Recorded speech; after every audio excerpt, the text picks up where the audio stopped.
Hello, you wonderful people, and welcome to another episode of Super-Fanta-Fi. This being a show we're talking about TV shows of the supernatural, fantasy, and/or science fictional genre. For today's episode, I'm going to talk about the latest episode of The 100, as well as the latest episode of The Outpost. Like always, I'm going to talk about something you want to listen to. You can always look in the description down below. I include a time when I start talking about each of the respective shows. So, for example, if you want to hear what I had to say about this week's episode of The 100, you can skip to what I had to say about this week's episode of The Outpost. But the first thing I'm going to talk about is this week's episode of The 100, a crazy episode with a lot of interesting things that went down. So let's break everything down bit by bit.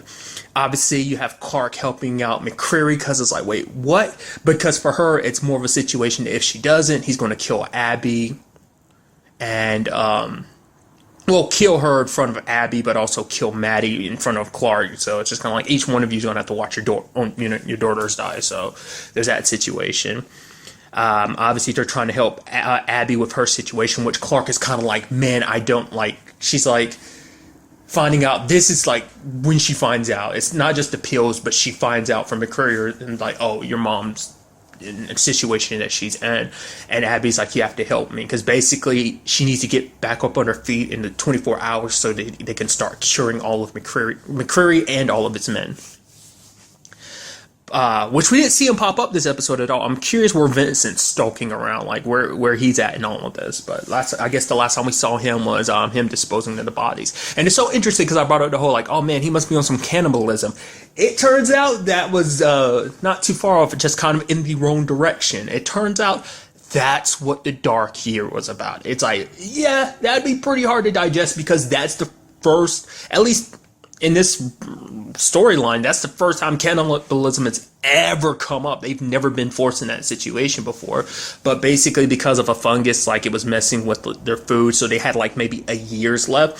So what they did in that time was they ate other people, basically people from the fight pits. Anyone that died would be food. So all those who had died before, probably any that were recently dead, probably. But people would commit crimes and be put in a pit anyway. So, but I'm sure a lot of people probably tried their best not to commit crimes. But to be fair, with this new thing installed, there probably would be people committing crimes anyway, just because, But it's like, because the crazy thing about it was, this all came about because Abby suggested it. Because it's like, it's the only means of making sure they survive. Because, in Octavia's mind, it was justified because, like, we are the last of humanity, so we have to keep going. Because without us, if we die, there's no more. There's no one to carry the torch of humanity after us, So it's kind of, we're forced to kind of go in this direction. And that ultimately explains why Abby was on the pill. I mean, to be fair, she was already on the pills anyway, dealing with her,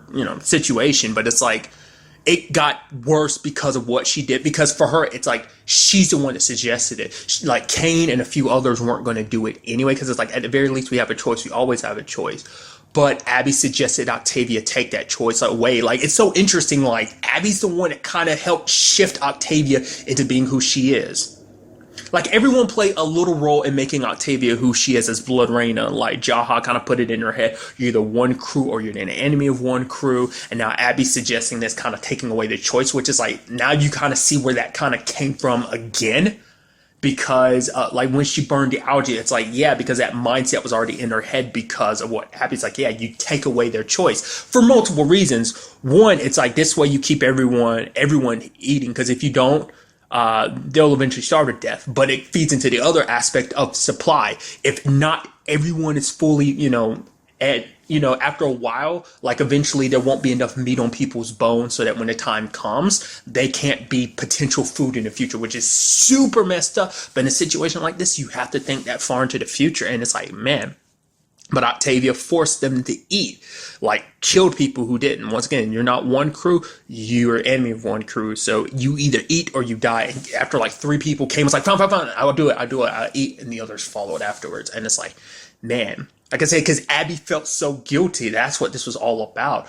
Because we knew it had to deal with the Dark Year, but now we know even more so because it was her suggestion. She's the one that did that because for her, it's the only means to make sure that everyone survived. I guess because it's sad when you think about it because it's like, in the grand scheme of things, Abby didn't want to live, but Kane suggested she live. Like, it's like, nope, she has to stay because she's a doctor, but also you can make the argument is definitely going to be like, and he won't deny it. It's like, yeah, it's because I also love you. You expect me to do any less. And so I think in her own way, that was her way of keeping Kane around too, because she loved him. And it's like, no, force him to eat, trying to make it seem like, oh, it's for the grand scale, for a greater purpose, which it was. But I think it was also on a level of, yeah, force Kane to eat because that way he needs to survive this. So it's like, that's enough to kind of break anyone. And it's so interesting because Maddie brings it up later on because it's like, are we really on the right side of this situation? And that's such a beautiful point because it's like,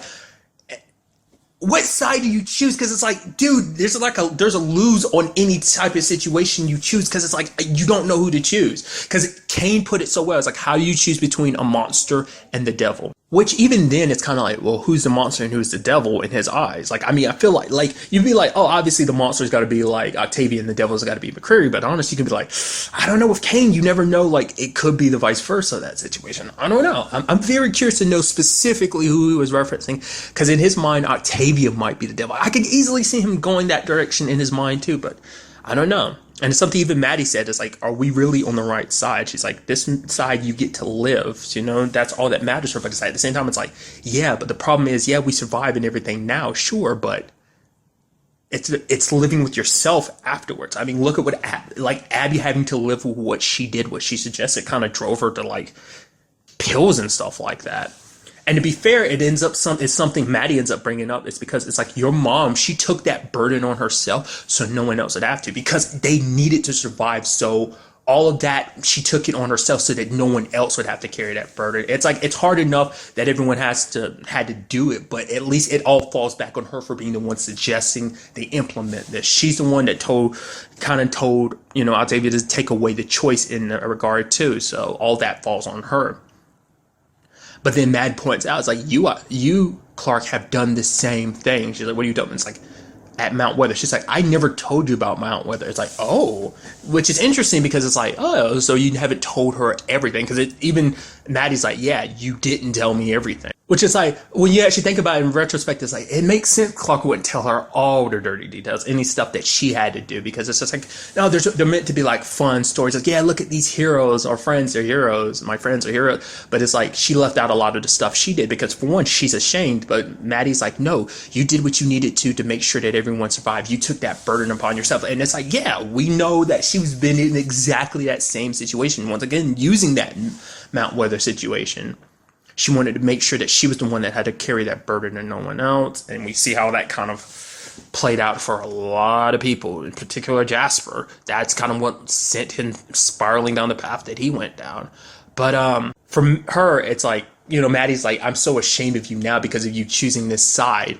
But for Clark, it's like, I haven't changed. I've never once said I was some hero because I'm not one. The fact of the matter is I did what I did back then for the people I care about, my family, and now you're part of it whether you like it or not. So I'm doing what I need to do for your sake. So, and then on the opposite side of things, you had Bellamy being informed by Echo and the others about McCreary knowing they're coming now because of Clark. And it's like, man, the sides keep switching because now Clark's on McCreary's side, because it's like, for her, it's like this, because I think her main reasoning for it is because it's for one to keep Maddie safe on multiple levels. So it's like, you work with McCreary, he won't kill Maddie. So there's that. But also, even when it's all said and done, if Octavia takes the Valley, the fact of the matter is she will still want Maddie dead because Maddie would still be a challenge to her authority. So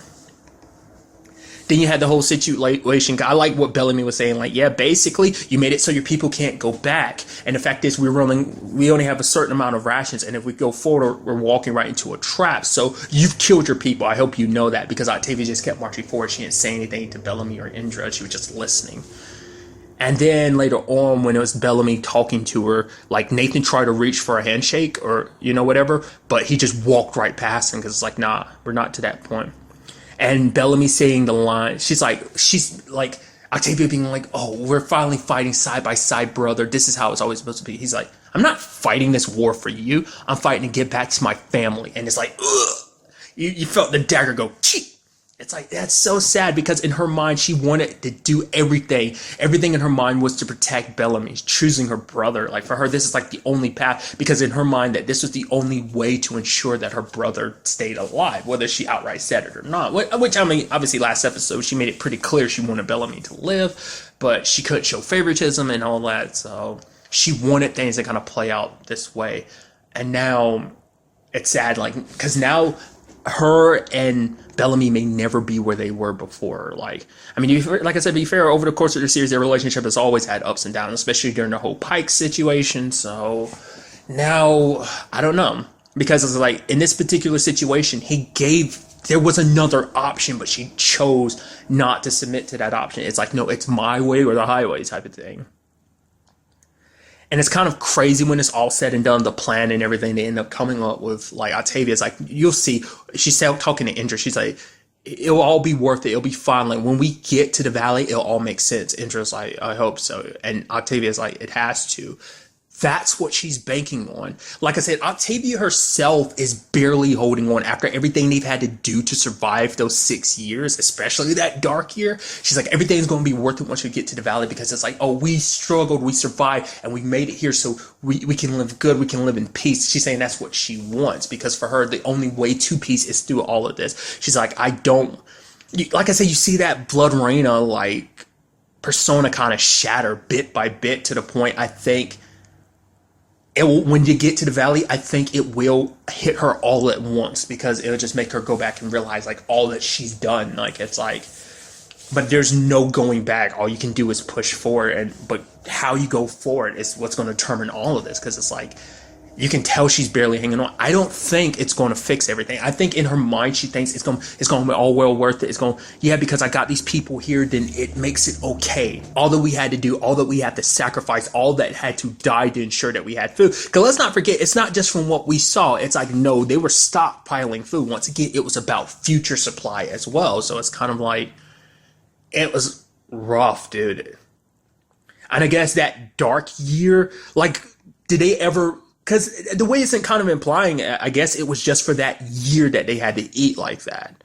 Or did they still have food like that supplied over? I mean, because they never ate like that again later on. I mean, to be fair, in that entire time, we never actually got to see them actually eat. So I guess the whole point was also to reserve some of their rations, some of what was left from the farm and stuff like that. So, but nevertheless, it's just a shame that things kind of play out like this. And like I said, it leaves you conflicted, because you're like, I don't know, like, who you want this to end peacefully, but you don't know how it will, because it's just like, because all of this is Dioza's plan, which is like, man, Dioza's a goddamn good strategist, dude. Like, everything McCreary's doing now is all from her playbook. And it's like, man, you think that far in advance and how to come up with counterattacks and stuff like that. So that's why Dioza's giving that information over to Octavia. But then in the end, you see Dioza and Kane going to McCreary to help him win this. Because for him, it's like, because naturally, I mean, this is before, well, no, even with his strategies being up and stuff like that. Was that before or after they ended up finding out, like, this was her strategy? But because her thought process initially was like, Octavia can win. She will win the war. Just like figuring like the numbers and everything out. It's like, Octavia will win. But granted, it's like, how much of the valley would be left after like blood is splattered and the shots have been fired? It's like, ugh.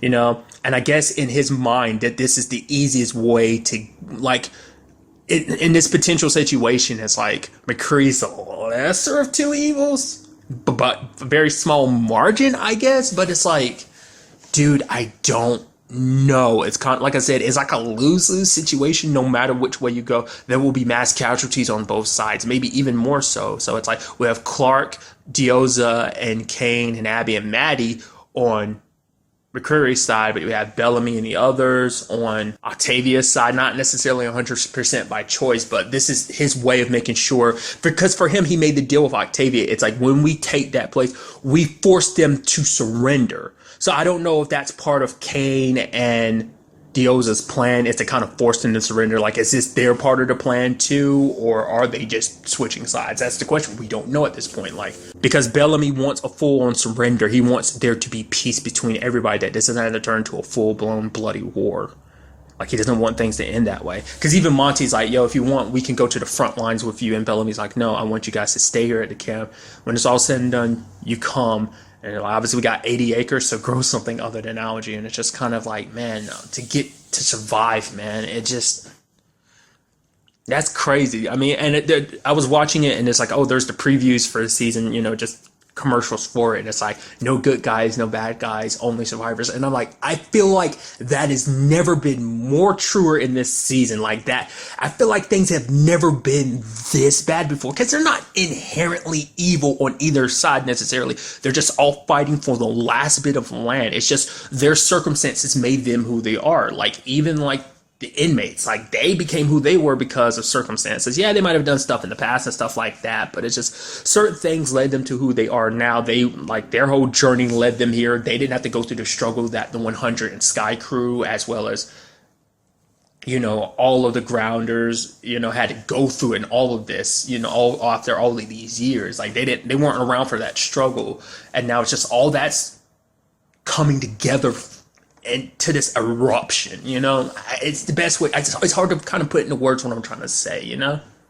There's even that moment, like, I love that line from Murphy too, being like, because Echo got the gun from Kate, and he's like, I never get the gun. And so when they're trying to sneak and get the ammo and guns, like, Shaw comes, which is like, man, Shaw's actually pretty damn skilled, isn't he? Like, he took down those two dudes, and Echo's like, okay, you can stay. But then we see things bud between him and Raven. Raven kind of ignores him for a while. It's super pissed. He's like, I'm sorry. Are you mad because I saved you? She's like, no, I'm not mad about you saving me. I'm mad about the fact that you made me care about you. And then Kiss, I'm like, I figured as much. I was about to say, it's like, yo, like, I thought something was bubbling between you two. And you see Echo kind of staring at them because I guess it, you know, just makes her think of Bellamy because they've been far apart for so long, which, oh, dude. Even had the line from Echo being like, she will deal with Clark later. And it's like, oh, dude, this situation gets more and more complicated because everyone's like, yeah, Clark's on his side. I'm like, no, they don't understand. She's not. It's like, nope, she chose. I was like, oh, I guess I was super wrong because she super chose McCurry's side. And it's like, dude, things will never be the same after this. Like, none of them are the same after everything that they went through during this time skip. And it's like, I don't know what to do. Like I said, because Clark's in mother mode. Like, she would do whatever it takes to protect Maddie. And it's like, I'm curious to see what Maddie's going to do in the long run. Because she was going to go like, oh, all we have to do is kill McCreary and this can be over. But it's like, I don't know, like, what's going to happen. Because, like, when things play out, like, what's going to happen? Like, what's going to happen to Octavia? Will she make it out of this all right? Like, will Bellamy? You know, because that is the thing, again, like, Clark in her mind is like, I will do whatever it takes because it's for Maddie. But when it's all said and done, will you be able to live with yourself if your friends die?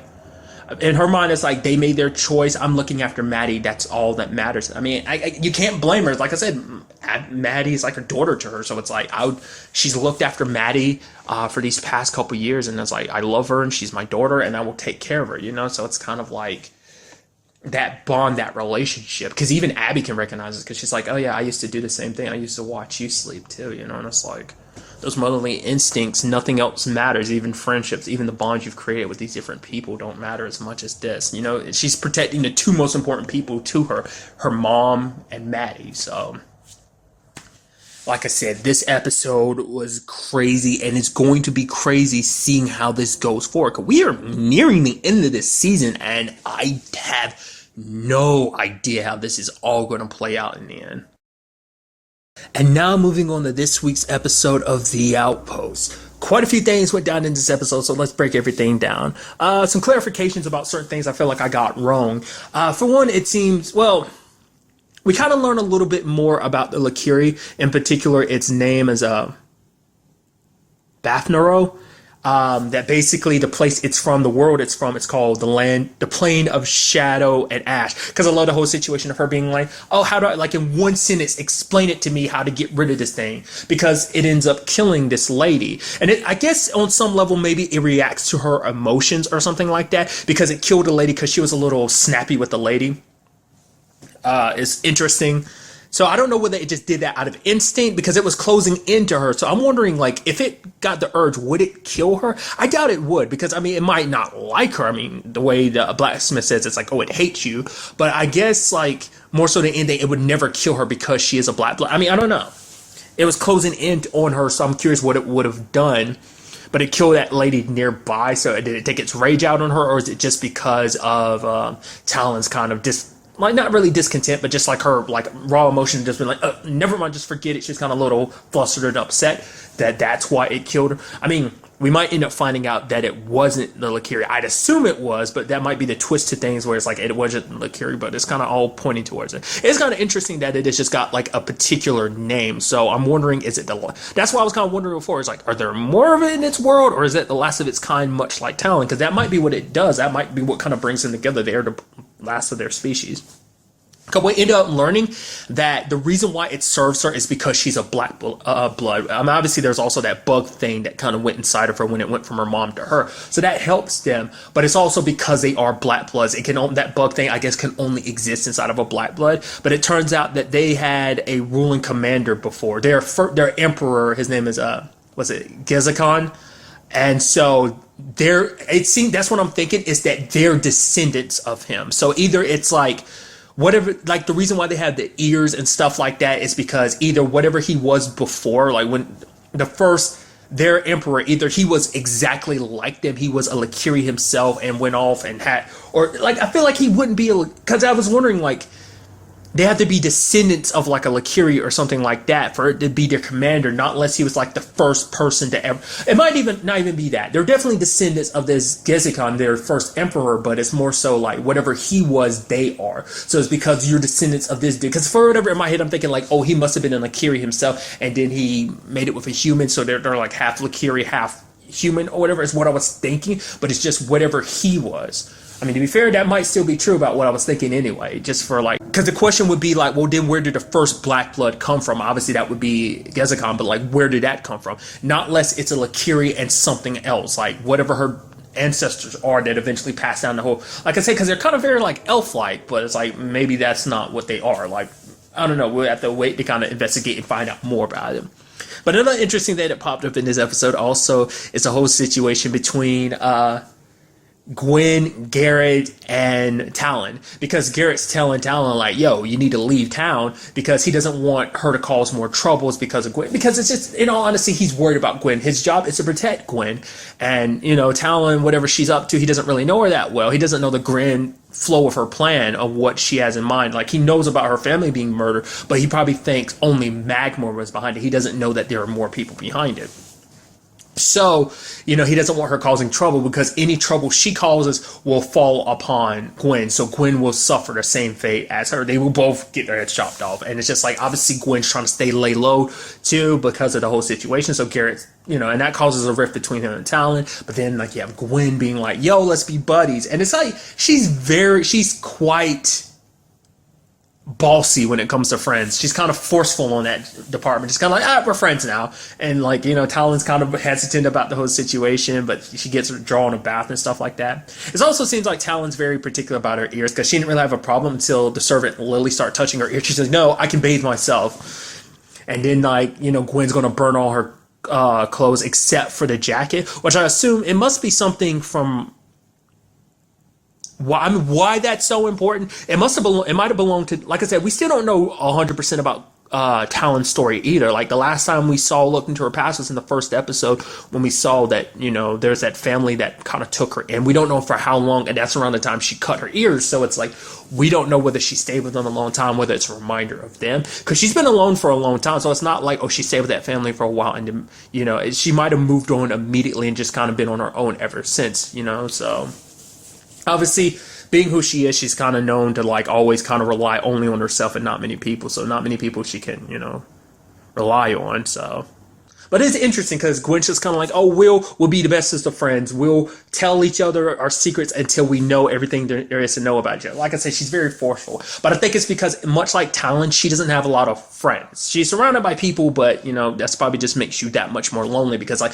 well, these people are here to protect you. They're not your friends. I mean, obviously, like, there's the thing between her and Garrett, but you have Garrett kind of pushing her away because he's like, I have to protect you, even if it means protecting you from myself. Because for him, it's like, he's like, because it gets implemented even more. It's like, my status is here, your status is there. It's kind of interesting too, because it kind of plays into like the whole Withers situation as well. Because, you know, Garrett kind of points out, my dad can't stand not knowing the answers because he's got two big riddles in front of him. That's Gwen and Talon. They've both got secrets and he can't quite figure them out. It seems like he's kind of a douchebag, but at the same time, you're just kind of like, honestly, he handles things his own way. And to be fair, no matter what the situation may be, he is trying to play, like, these are the rules and they are the laws, and he's abiding by them. But to be fair, he was just kind of, like I said, he was just being a dick about the whole Talon situation last episode just because of Garrett. So, which that in itself, we kind of find out a little bit more. The reason why he has such a problem with Garrett is because Garrett went off and became a soldier. And it's like, that's the one thing Withers didn't want him to, because now you're serving the commander who apparently is known as the betrayer, because he opened the door for the Prime Order to come in and kill his own king. Now, obviously, Garrett says, like, oh, you have no idea about his loyalty and the sacrifices he's made. They're things that you could never comprehend. So I'm guessing it's a situation, kind of going back to Gwen's situation. Once again, it's still kind of like, because there's no way he can be, like, either he's saying like, oh, I'm the commander. I mean, it's a king, so you'd assume some people would know what the king looked like, but there's a good chance maybe they wouldn't know. So the commander could either be pretending to be like, oh, I'm not the king. But the fact is, he takes orders from Gwen, because her justification is like, oh, girls are very good at manipulating their daddies. It's like kind of to getting what they want. I think it's more so like, it kind of makes me go back to what I was thinking before, and I brought this up last episode. I was thinking like, he might not be Gwen's real dad. The king was her real dad, but he's pretending. But the reason why I didn't think that was because the commander was like, oh, stay away from my daughter. I'm like, it's just you and Garrett, so why would you keep up that facade? But I guess it's like, you never know who's listening, so that way you don't let all the fuller details slip. I guess could be a justification for it. But the thing I'm really thinking about is like I don't know, like maybe that is what I was thinking before is right, that he's just pretending to be her dad. He's just another person looking after her. That the fact of the matter is, he opened the doors because the king told him to, or this, at the very least, doing what he did was it's like his main purpose was to get his daughter, the princess, quote unquote, out, Gwen, get her out, and that her dad sacrificed. Like, it's like this way the Prime Order thinks they're in control, but then Gwen can come back, build up an army, and wipe them out. It's kind of potentially the whole point, so that she can reclaim the throne and fix these lands and return them to what they were before, I'm guessing. Because it even seems like Withers is kind of like that himself, because it's like, yeah, he loved the original way things are run, but now the Prime Order is going to come in and rule with their own authority, which he doesn't like. That's why he's kind of like, this is my sanctuary, so it's kind of like, I run things my way. I don't want the Prime Order. A thing that I got misconstrued last time was like, I thought he was lying. I thought he was writing the letter from Magmore's point of view. It's like, no, he wrote that letter saying that Magmore is dead, explaining the entire thing. So it's like, oh, I thought you were bringing the Prime Order here under the assumption that Magmore was still alive and kind of that, like I said, I thought it was from Magmore's perspective, because I thought he wasn't trying to let it slip that Magmore was dead because he didn't want to draw too much attention. Like, I thought he was just trying to ask questions about the whole situation. But it's like, nope, he broke it all down. So now the Prime Order is coming this direction. Well, in particular, the Bones, the group that massacred Talon's family.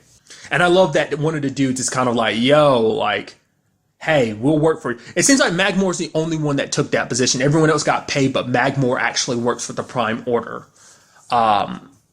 In particular, Dread. So everyone else is still kind of part of the group, except for Wolf, which we now know, well, the Wolf, because now we know that he's the blacksmith, obviously. So Talon knows that the Prime Order is coming, and she knows that'll probably be her easiest way to kind of take out anyone that comes. Or for one, she's got her own plan, so, it's probably going to be a lot easier to take care of what she needs taken care of when the enemy just comes her way. So it just makes it easier on that. Plus, she's like, I don't care who gets in my way, I'm going to take anyone down. But that kind of like, it's like rather than kind of coming up with a foolproof plan, she's just kind of flying by the seat of her pants, I guess, you know, the phrase and everything. So it's kind of like she's just kind of winging it, just like for her, she's so dead set on revenge, like everything else is kind of not really relevant to her. So.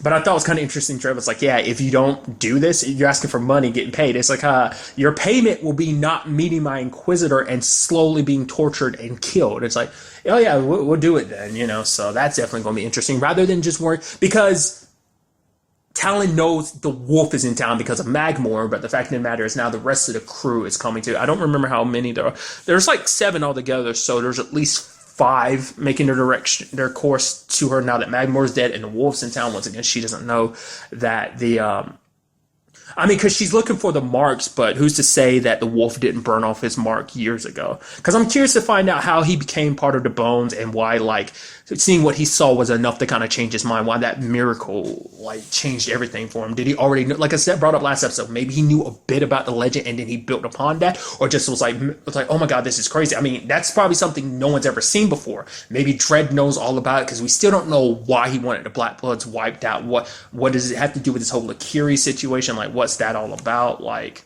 maybe it's because, like I said, it was like I brought it up last time, maybe it's kind of like a thing where it's like he's trying so hard to fight the prophecy because he knows it himself. It's like, oh man, here I am, I've gained all this power, and maybe someone presented the prophecy to him and he got scared, and that's why he wiped out the Black Bloods. That seems like most likely the option, you know. So the question I was wondering is, like, did he learn about the prophecy before he rose to power, or was it after he rose to power? I'd assume after, but we'll have to wait and see. But yeah, Talon still hasn't sealed the Lakiri back up. Because interestingly enough, that thing doesn't want to go back. Balfnoro doesn't want to go back because it's like, yeah, that place sucks. It's full of pain and anguish. So obviously it's not going to go back unless you forcibly push it back, send it back. But you have to be without fear, without doubt, without being distracted. And can you do that? It's like, I don't know if Talon's like, I don't know if I can. I do love the fact is that he's like, oh wow, what's that smell? Oh wow, I should have realized, because now you don't smell like excrement now. It's just kind of like, this is actually a very funny episode, some of the conversation that went down, especially with like Jonzo. And she's like, oh, she tells Jonzo, I'm looking for this guys with like these particular marks, obviously the bone group. He's like, oh, if I see him, I'll capture him myself. It's like, well, did I forget to mention that the fact is that this person would most likely, if they see us coming after him, most likely slit both our throats? And Johnson's like, no, you didn't mention that. He's like, so what I'll do is I'll let you know.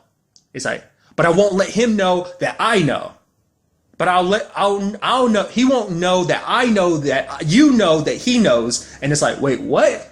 And John, it's like, that just conversation's like, I love you, Johnson. You've easily warmed your way into my heart. I love you so much. It's also interesting too because Garrett and Talon brought Kel to Jonzo to experiment on, and it's like, oh, what are all these utensils and stuff for? He's like, oh, it's, what was it he said? To cut up people and make magic potions. He's like, no, it's made for making L.